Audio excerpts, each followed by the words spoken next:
LaserBeans! We'll see. All right, there it is. The Dutch oven. Can we see what it is? Well, it's not picking it up on the phone here. Ah, there we go. 240 degrees. The oven itself, the pan below, 400 and... yeah, okay, 320. On the lid here, what we got there? 261, 260. Okay, roughly. Okay, this Dutch oven has been in here for 1 hour, and it's starting to smell really good. This is a dish called LaserBeans. I made it up so I can name it. It's LaserBeans. This is a combination of baked beans on the bottom and lasagna on the top. It might sound weird, but it smells good so far.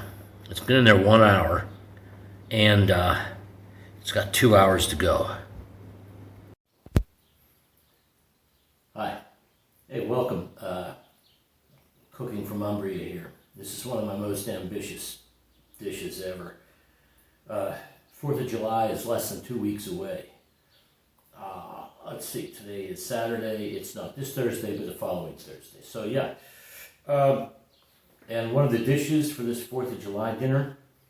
Now, 4th of July in Italy is you know, it's nothing. It's another day. It's like their April 25th, which is their Independence Day.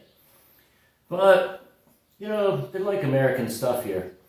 And I thought it'd be a hoot to have a picnic for my friends, like a sort of a 4th of July, you know, dinner.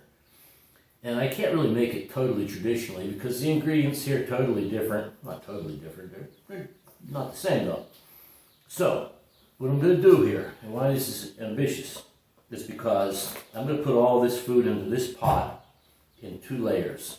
The bottom layer is going to be comprised of this stuff here, which is beans, baked beans on the bottom. Now I did a video here, a test run the other day. Let me show you that pot for a second. Okay, so this pot is as big of a batch as I've made of these so far. Now I have to make sure it scales up okay. And I'm going to change something big time here, what goes on the top side of the pot. So last time when I made it in this pot, and I tested this with some Umbrians, and maybe 10 people ate from it, including a couple of professional, retired professional cooks. And they liked it. But the top half was a traditional Umbrian sauce. Now, I'm not going to get into that here today. I've done a couple videos on that sauce. But that sauce takes a minimum of 3 hours to make. So I've got to get a little bit practical here and come up with something I can at least put together and get out of the oven in total 3 hours. Because just making this sauce, this traditional Umbrian sauce, was 3 hours. Okay? So what I'm going to do here is you recognize this stuff. It's lasagna ingredients. This should make a pretty good lasagna, I think. So what's going to separate these 2 layers, the baked bean layer from the top layer, is a layer of prosciutto, which is bacon here, right? So that's what I did last time on this video. I forget what it's called, baked beans 2 or something, or 3. I've made a very tightly woven layer here between the beans layer and the Umbrian layer, because I didn't want to get too much mixed into the 2. I wanted the beans to retain their baked bean taste, so my friends could taste American baked beans. But I kind of thought marrying like the Italian and the American baked beans go back to, I guess, seafaring days from England or something. I don't know. Definitely big in the cowboy Wild West. So I'm not saying these are authentic baked beans. This is going to be, a step up from, even the best baked beans you see in the States.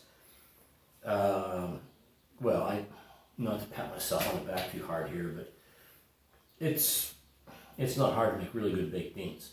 Last time I used short ribs for the meat and the baked beans. And of course the bacon flavors came down, you know, when the bacon cooks, some of the bacon fat comes down into the beans too. I forgot an ingredient, reminds me.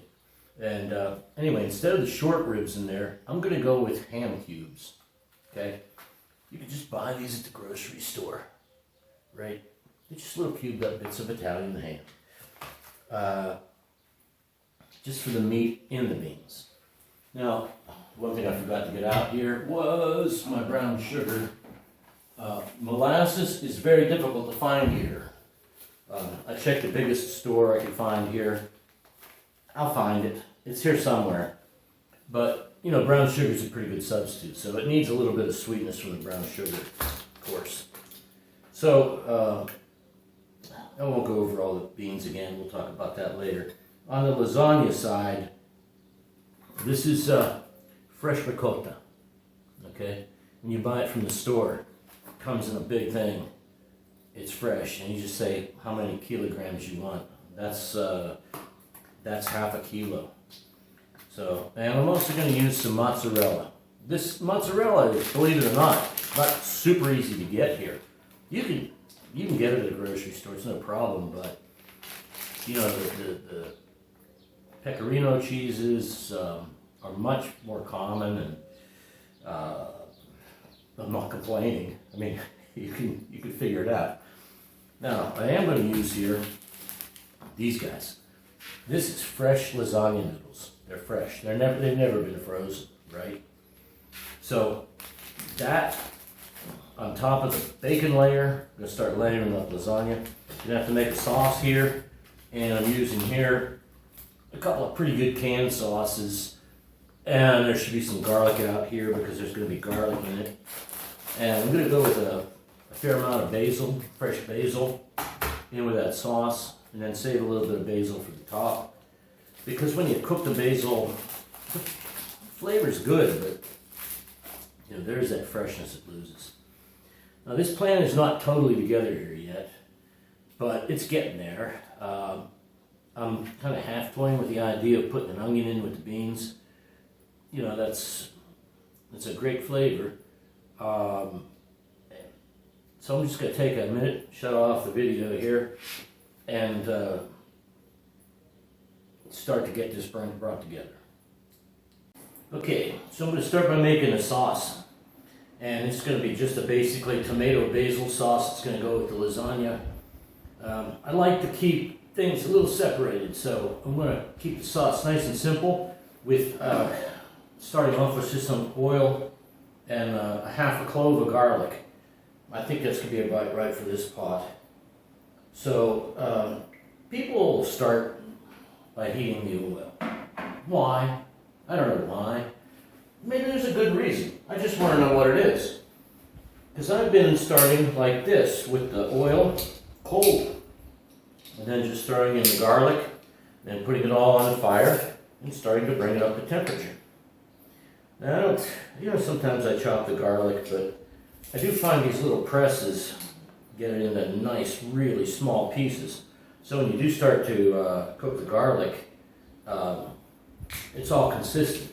You know, a small piece will cook faster than a big piece. It's just a matter of thermodynamics. So, yeah, I like to get it this way because this is one of those cases where the oil or the garlic's going to have to be very lightly cooked in the oil to get just that slightly golden color. So, again, I love these round bottom pans. They're not totally round bottom. There's a little flat spot in the middle. They're really nice for flipping and stuff.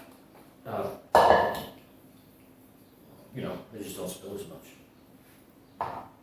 Okay, now, then it goes into tomato sauce.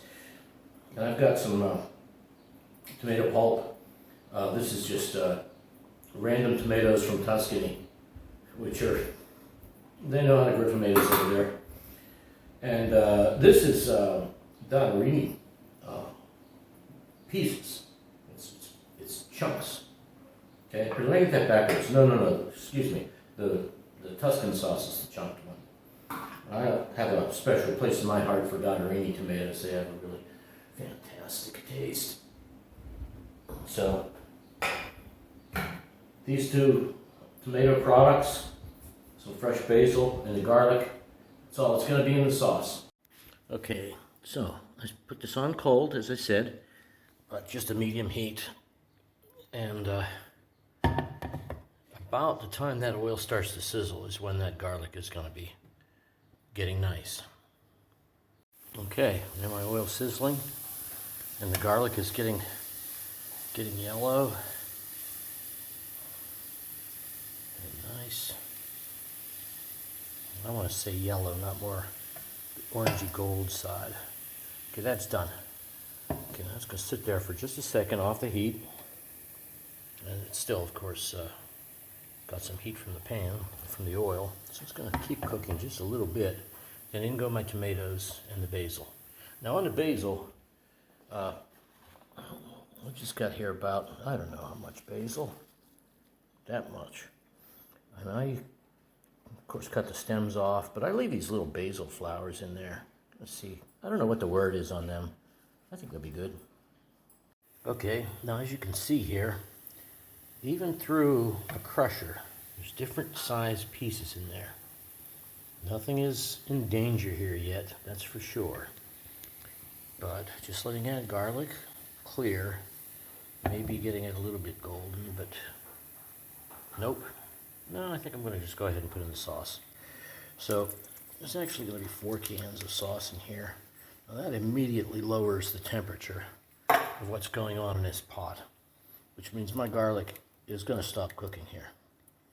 So there's my tomato pieces, my dotterini pieces. I'm not going to add too much additional water because I don't want to let this cook for a real long time. It will just be a kind of a freshish sauce. Okay, so in goes the second can of the dotterini pulp, and it's pretty chunky. So that's nice. I was inspired by a chunky chili I saw the other day, and I thought, yep, I like it chunky too. And then goes in the Tuscan tomatoes, regular tomatoes. I'm not sure if the dotterini flavor is going to come through. Now this whole thing is just going to get cooked here for not terribly long. I'm thinking 15 minutes, maybe even half an hour, but unlikely.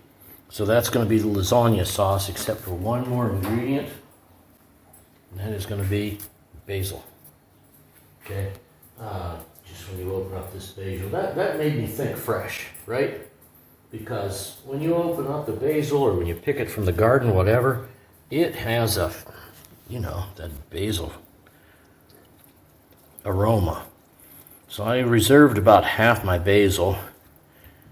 Now, it's coming up in the garden, but it's not there yet.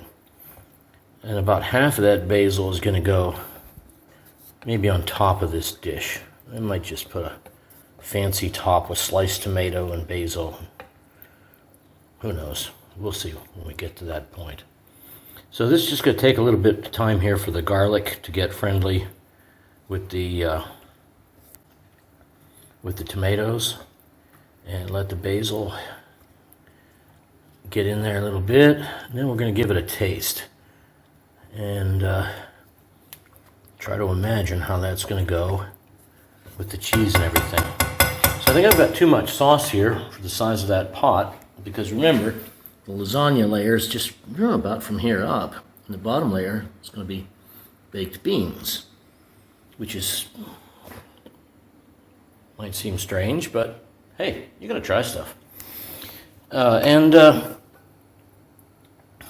Anyway, if there's any leftover sauce, that's just going to go on a pasta, go in the freezer.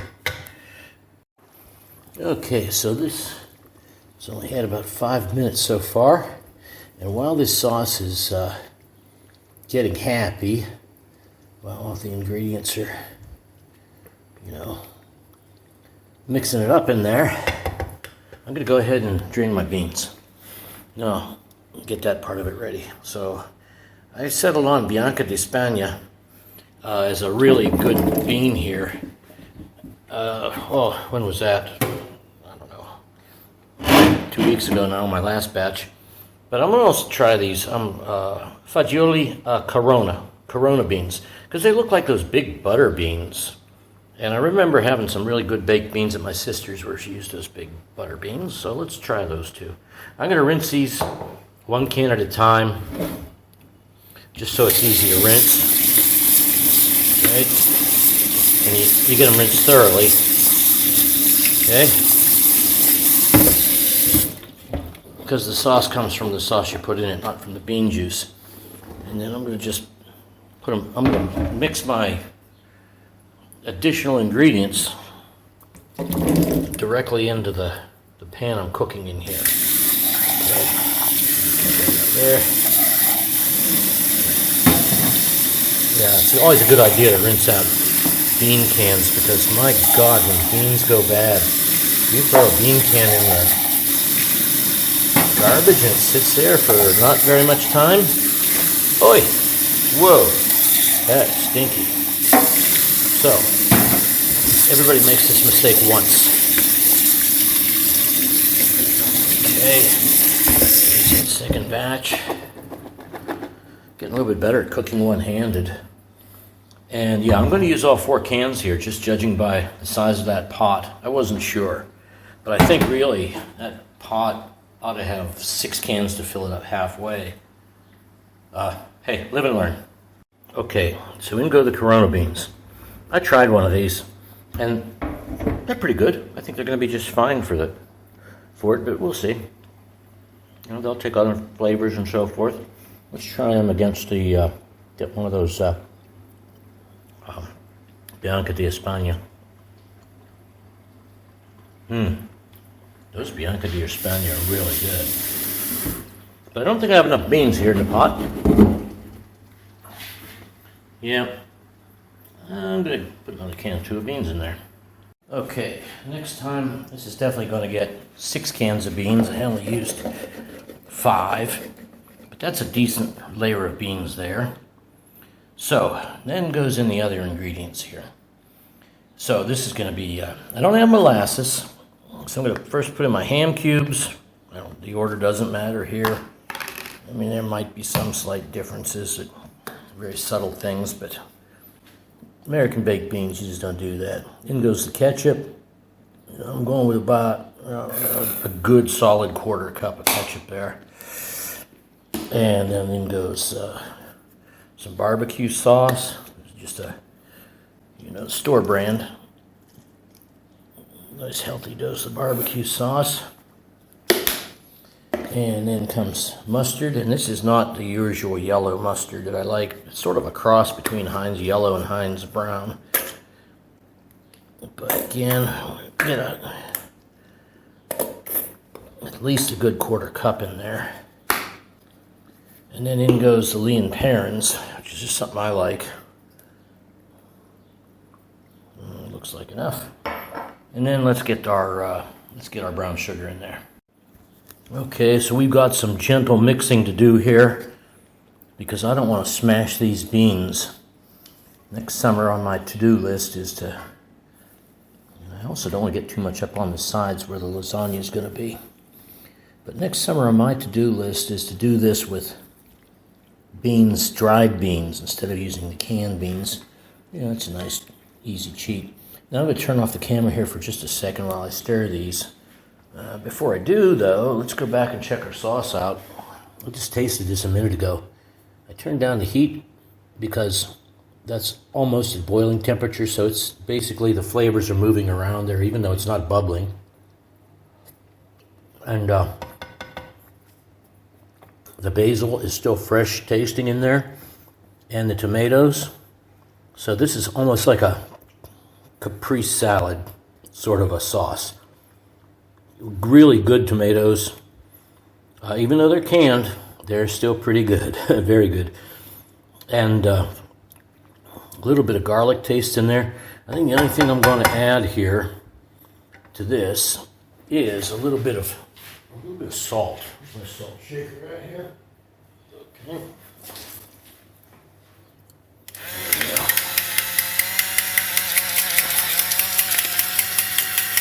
And I'll stir that in, let that simmer for just a little bit more, and then give it another taste. and see what we think. So my thought on this, after very carefully mixing it, is that I really should have put in more ketchup and mustard and so forth, because this is 5 cans of beans here. Don't worry, I've got more ketchup. Okay, the barbecue sauce. Here. Don't worry, we've got more barbecue sauce. And then the last is the mustard. And it's going to do the same thing here. You know, the mustard ran out a little bit early. I think I had a hot dog or something with mustard on it. Might have used a little bit of that up. But anyway, don't worry, I've got more mustard. I think the lean parents I put in before might be enough. After shaking the bottles, I think I've got enough in there. Let's give it a good stir and see if we need to open up new bottles or not. Okay, so that's looking how I think it ought to look. And just check a little bit of this sauce which has been over here.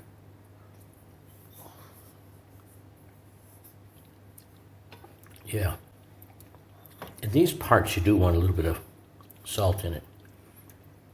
I just let the tomato and basil come through. I mean, but it's a matter of taste. I sort of lost my taste for salt. I don't mean I can't taste it. I mean I haven't been using much salt. So now's the fun part here. Or it's one of the fun parts of this. Pancetta. So I'm going to need 2 hands to do this.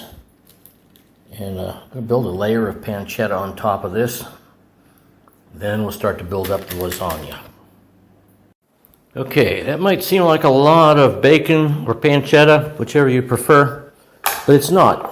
I had the butcher slice it really, really thin. And I should have got one more slice because I had a spot here I couldn't cover. I didn't want to take it all up. I thought I'd just use this as an opportunity to experiment. Here, maybe some more flavor interaction is going to happen between the 2 layers. I've got them overlapped a little bit, but I'm going to put now on top of this, directly on top of it, a layer of these fresh lasagna noodles. Okay, so that's what one of these noodles looks like. They're very thin. They're individually separated here in the container, in the package. So I was going to use the lid of my pan to cut these in a pattern. I'm deciding here I'm going to intentionally leave these edges go up against the inside of the pan. And I put a little olive oil on those, but those are going to get crispy. And I love the crispy edges of the lasagna. I don't know why, I just do. So here we go. So that's a pretty nice layer there. I might not get too many layers in this lasagna if I do this. I probably should have got a bigger package. This is 250 grams. That's a lot of pasta. Okay, there I got a fair amount of overlap, not only in my bacon layer, but also the lasagna layer. So I'll pour a little bit of oil down around these edges. And, okay, next up is our tomato sauce and cheese. Okay, now with regard to the tomato sauce here, what can I say? I tasted it. It tastes really fresh. Now by the time it comes out of the oven, I hope it has that same, almost a summery flavor to it. Because it's fresh tomatoes, it's fresh basil. It reminds me of making a tomato sandwich or something. Or those caprese salads, which are really good. So we'll get a layer of tomatoes here. I'll put a layer of cheese in on that. And yeah, I better not forget to drizzle a little bit of oil around the perimeter here. Okay, this is fresh ricotta cheese. I like it in chunks. I could have made a sauce out of this cheese or something, and there's 100 things you could do. But I like to run across a big bite of cheesy goodness. So that's why I'm putting it in here in chunks like this. Okay, next goes another layer of the lasagna noodles. Okay, so there's another layer of lasagna noodles. And I didn't get a perfect seal over here. That's going to be fine. Let's put some more sauce on there. And note to self, I'm counting these. I've used 8 pieces per layer so far. And I don't think I'm going to have enough to finish this top layer off. I'm only seeing 2 layers there, but maybe there's more in that package remaining than I know. So, okay, looks like this was just about the right amount of sauce. Because, you know, what's wrong with a nice saucy lasagna? So, the rest of this, let me just do it this way. So this is only going to have 3 layers of pasta and 2 layers of sauce and cheese in between. Which is not, you know, I mean, it's, to me, I want more layers than that. But this pan's only so high. And, you know, it's the first time around. So here we go. So in goes more ricotta. Okay. That's a pretty big chunk there. Maybe bigger than I want to get. But it won't hurt. And we'll just keep breaking this ricotta off. By the way, that first batch that I put in there, oh my gosh, I licked my fingers afterwards. This is so good. You could eat it with a spoon, I'm telling you. Now, on goes the mozzarella. This is by Galbino. They invented this form of mozzarella cheese. It's about a 100-year-old technique. They had no way to really preserve mozzarella cheese really well before that. So that's a, you know, they say the originale, and it is. It's a good mozzarella. Okay, so this is what this Galbanino looks like when it comes out of the package. You take it out of the package, and then it's coated with this layer of wax. I don't know how they would have even made this cheese before, you know, the age of oil, because, you know, there's only so much beeswax to go around.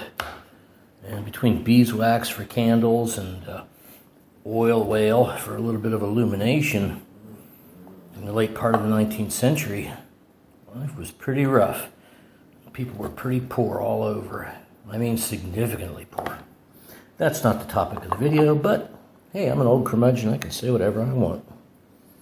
And, okay, so I'm going to get this mozzarella in here. I'll use the whole thing up. I'm going to get to working with 2 hands here, though, in a minute. And then it turns out we do have exactly 4 lasagna noodles left. This stuff is thin. So I don't have sauce to put on top of that. I might just put, I don't know what I'm going to do there yet. Okay, that's my second layer, you know, with the ricotta and the mozzarella. And I'm just going to put the final layer of pasta on here. I don't know. I'm thinking about what to put on top of this layer of pasta. I should have made more sauce. I thought I had tons. But that's why you do experiments. And, yeah, just what are we going to do on top here? Maybe just put some Parmesan on and let it bake like that. I think it ought to be some kind of a liquid, though. Maybe it even ought to be oil. You know. Anyway, there's my last piece. So this is a lesson in a 250-gram package of this fresh lasagna. You have 12 pieces. So let's just fold these guys over a little bit and hope they get nice and crispy. And I want to kind of, I don't want this to burn, but I wanted to keep it a little bit crispy there. Especially these little edge pieces. They're like little Italian nachos. I always loved the corner pieces from the lasagna when I was a kid. Okay. Alright, that's pretty good. Now, a little bit of oleo, a little bit of canned sauce. Let's see what we got up here. Okay. Well, someplace here I got a tube of tomato paste. So I'm going to solve this one. We'll see how it works. I'm just going to go with another can of this Dotterini in its pure form, pure tomato on here. And that's just to get a little bit of liquid on top of these lasagna noodles. To try it, you know, so they don't burn. You have to have a little bit of liquid coating. I'm going to put a little oil on that too. And let's just get it nice and covered with sauce as best we can here. And put a little Parmesan on that. In some places a little thicker than others here. It's a little bit high in the middle and short around the edges. That's my fault from the way I laid it up. It's a little trickier in a round pan. But okay, let's get some Parmesan on there and put it in the oven. Okay, if you like Italian cooking, you like cheese on your pasta, if you do a lot of it, I recommend one of these little power graters. It sits on 3 charging stands, so it's always ready to go. And it makes pretty short work of grating cheese. It's fine. It's pretty fine. They come with different internal drums there. It does the grating. You just cut a block of cheese, put it in top here, put your cheese in there, and squeeze the darn thing. There's a trigger on the bottom.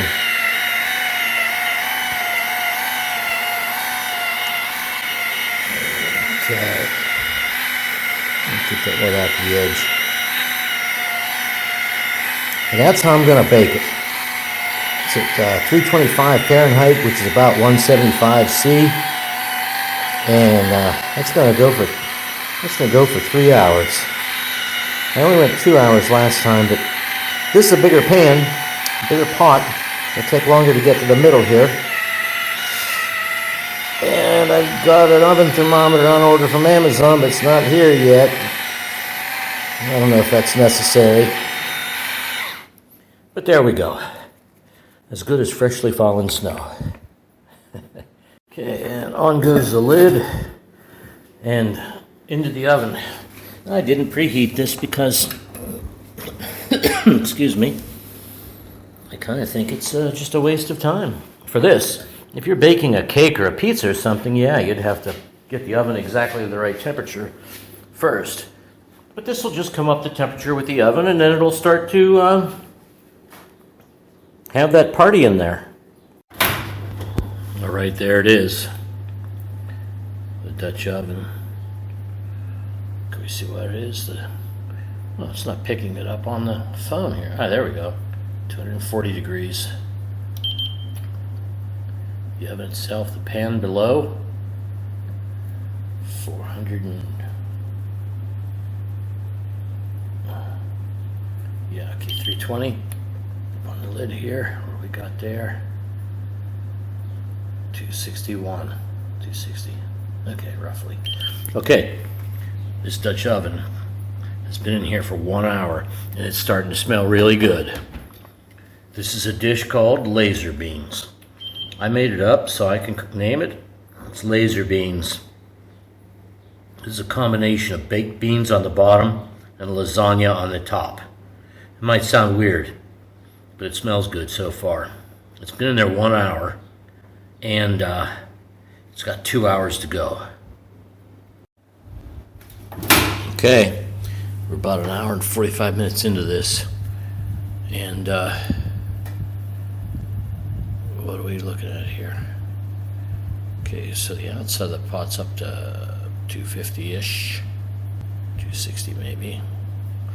The top, oh, the top's hotter than the bottom. That's wild. But the pan underneath is 377. Okay, so that's fine. You know, who knows what to expect here. I mean, the thermodynamics of the situation are very complicated. It would be a great engineering problem, you know, a very practical problem. But, yeah, it's starting to smell unbelievable. Unbelievable, because it might not have ever been smelled before. It's LaserBeans. It's a combination of baked beans on the bottom and lasagna on the top. LaserBeans. What Let's see. Okay, I think it's time. This has been in here. I can't stand it anymore. I've got steam coming out of here. Do you see the steam? Yeah, right. You know, so I should laser beam through the steam from the thermometer. Temperature 250 on the outside of the pot, 280 on the top, 327 on the bottom here. Okay, so that drip pan underneath is catching some of my heat that should be coming up here. It's been in there 3 hours. The outside of the pot's been good temperature for a while. We're gonna give it another half hour. Okay, this is the moment. This has been, I was going to give it an extra half an hour. I checked, and it's a nice heavy pot of food. It stopped steaming, which I think is not good. I don't know. Okay, so here goes. Let's see what we got here. Oh, wow. That's not bad. Something, some of the tomato coming up on the lid there. I don't know why this is puffed up like this in that spot. That doesn't look very shabby at all. The top layer here looks like it's got a little bit of, yeah, that's not too bad. This is right out of the oven, as you just saw. You know, it was at pretty healthy temperature, about 325. I took some measurements of the temperature. Yeah, this is 192 at this spot. On top right now, with the lid right off for a second. But it stopped steaming. So I thought, okay, I'm going to take it out. Because that means the liquid that was boiling, the liquid in the tomato sauce, that was the only water that was in there. It had stopped coming off. So I don't know.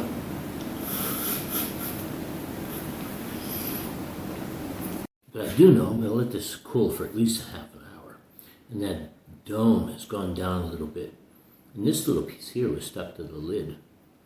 It's a piece of the Dotterini tomato sauce I put on at the end. And look how crispy and brown and crispy it is on the edges.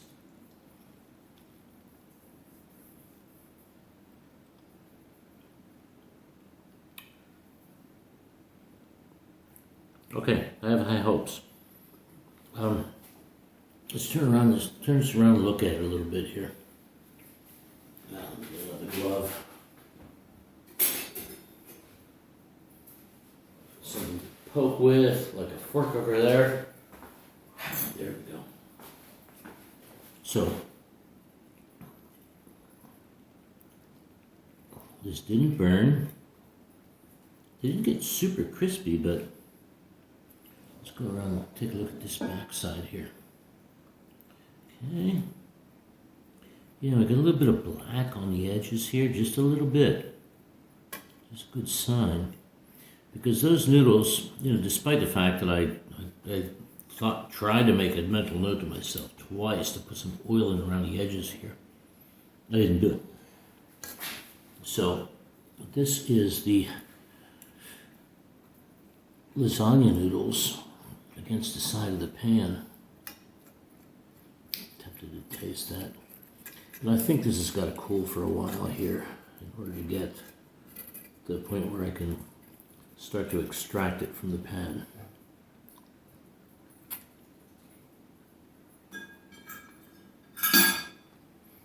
Okay, no comment yet. Okay, so this has been out of the oven for like 5 minutes, and the surface temperature with the lid off is still about 170 degrees. And the sides of the pan have gone to, well, they're about 180 degrees. So that's good. Things got good and hot there. It's hot enough to cook the bacon well. I'm just guessing that the internal temperature is been hot enough. But I expect the bacon to be, juicy, not crispy for sure. It's that central layer of bacon that separates the two halves here is, it's not trivial. Want that to be good. So we shall see. In the meantime, I'm just going to give this a good half hour to be patient. Let it cool down. And then we'll try to get it out of the pot. And while we're waiting for it to come out of the pot, a little bit of fresh Parmesan. Why not? I'm going to make the final version of this. A week and a half for July 4th. I'm thinking about slicing up tomatoes and putting fresh basil on top. Something very cool on the top. And then a kind of a coolish lasagna, if you will, layer below it, if it came out the way I hope it does. And then below that, good old baked beans. I don't know. We'll see how it does. That's why you experiment.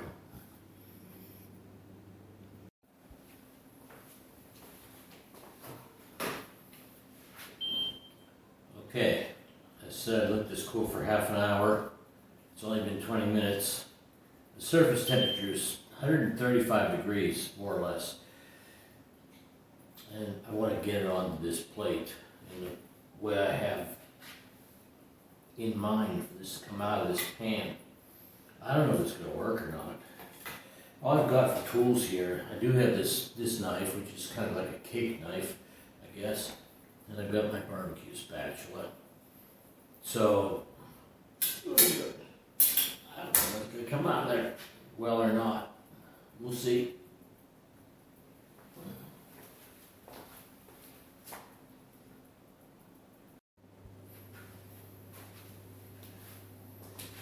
Okay, I'm going to attempt to plate this up.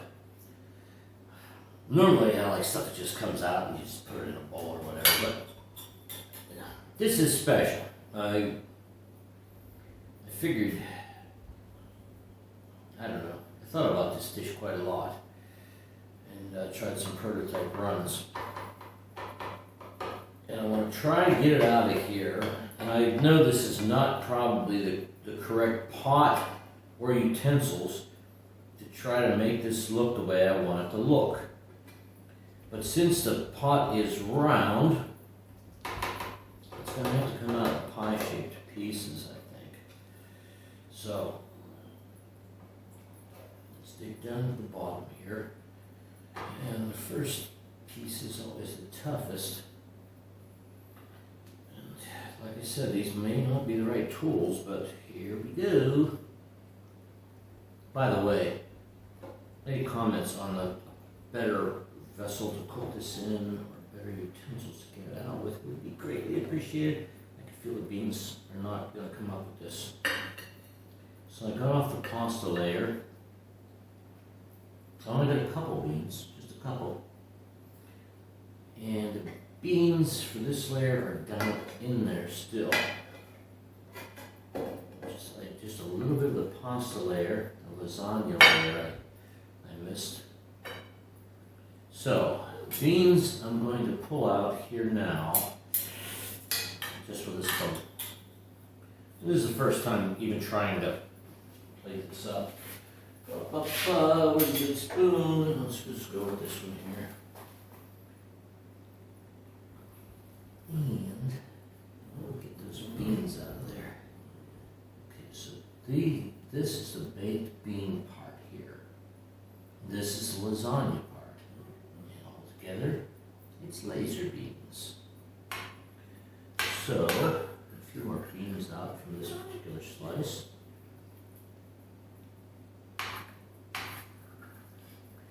don't know if the second slice will come out better or not. This is just going in the refrigerator overnight, and tomorrow I'm going to decide about how to plate it up. This is an interesting spoonful, because here, we've got a couple of beans out. And a piece of ricotta that had fallen down at the bottom. Ricotta is part of the lasagna layer. So, here's the first taste.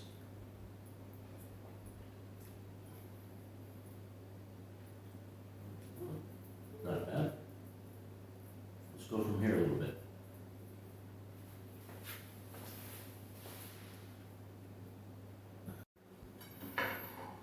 Okay, so let's have a look at LaserBeans. This is the baked bean layer from here over to this side. And I'm going to have a little taste here.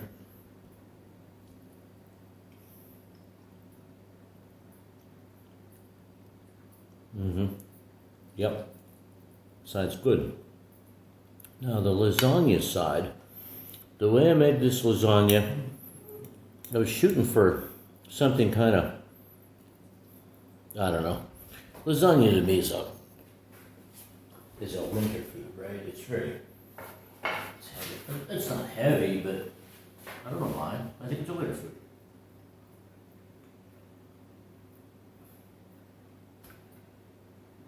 That came out pretty good. Does right? I haven't got all the cheeses yet, but the tomato tastes like tomato. It's not overly complicated. It just tastes like good tomato. That's just my personal preference. I like to taste the individual ingredients for what they're worth. Now this piece has a piece of ricotta on it. So, and I don't know if there's any mozzarella in there or not. I'm sure I've got some mozzarella in this slice someplace.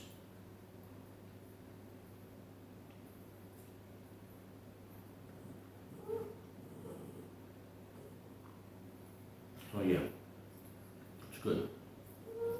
Now it did mix up more than I wanted to. I wanted to keep a clearer distinction between the two sides.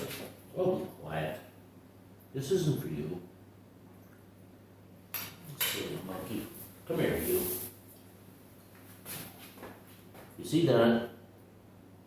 I know you'd love it, but you're not going to get any. It's just too good. It's just too good. Now go away.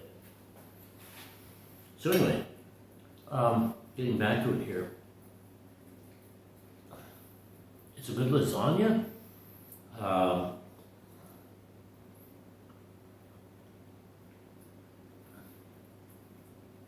And if you get a bean with the lasagna, a little bit of the beans with lasagna, they go together pretty well. Although these beans are, oh, there's one of those big beans.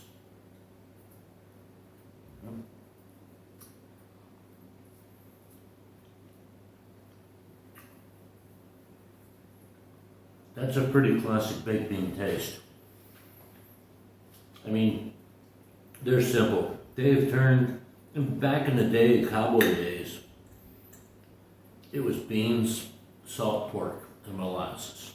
That was it.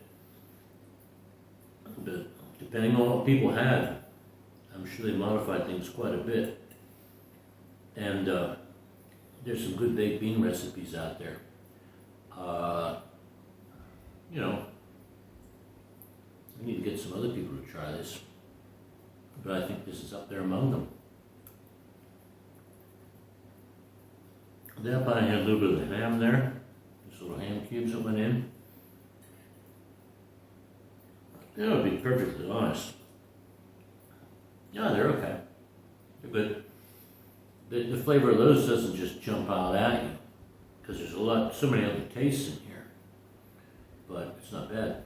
Now this bite, I've got a couple of the Hispania beans, one of the big beans, and a little bit of lasagna. I'm starting to work these two apart here. What I should do is just mix it all together. Because I think when people eat this out of the Dutch oven, I'm not going to serve it up nice and try to keep it into a piece like this. That's just too complicated. They're probably going to just grab a big old spoon and dig it up out of there, and on the plate it goes. But I'm liking this lasagna. So that fresh ricotta jumps out, and the tomatoes, and the basil's in there somewhere. But it's not a heavy lasagna. This is the first time I've ever used these, or had access to fresh lasagna noodles. And they're good. They're very soft and thin.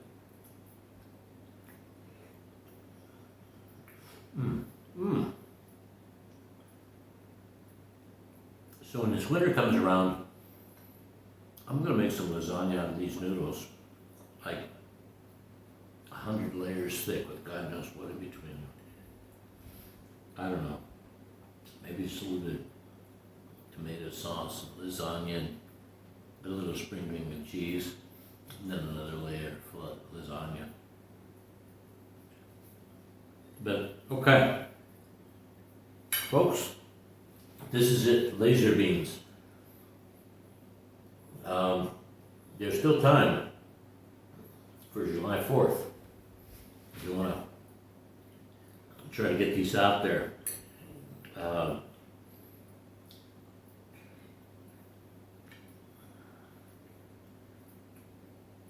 I can almost guarantee people are going to love these. Okay, that's enough for now. I'll finish off dinner and talk to you later. The next time will probably be around July 4th when I make up the final batch for like a party of 12. Nervous? Much? Yes. Ciao.